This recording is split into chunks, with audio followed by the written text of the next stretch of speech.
Жаным жарайсың, ақылдым деген сөзді кім айтады? Кімнің мамасы айтады? Біреу. Келесі. Кімнің мамасы тентек болғанда ұрсады? Кім? Айыру. Кімнің мамасы? Ой, сіздерге балалар біздері ойын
Кімнің мамасы үйде үнемі мақтайды?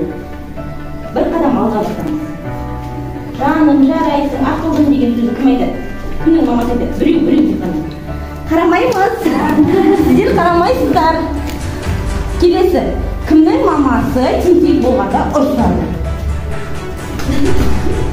Қолға бір қадам атаймыз, болды. Кімнің мамасы сабақты бірге орындайды? Келесі, кімнің мамасы сағанды дайындайды дейді?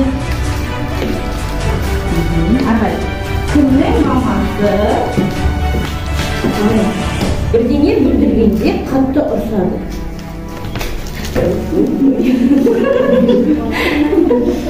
Кімнің мамасы үйде кітап оқып береді? Кімнің мамасы ұйықтарда ертек айтады?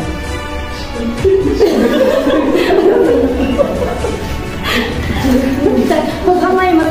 Кімнің мамасы таңертең киіндіреді? Сабаққа. Киіндіреді. Кімнің мамасы тамақты жегізеді?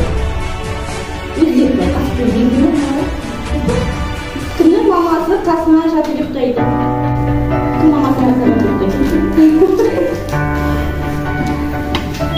Ең соңғы сұрақ, кім мамасын қатты жақсы көреді? Ол қызғамайыз, енді ата-аналар жайлап бір боламыз.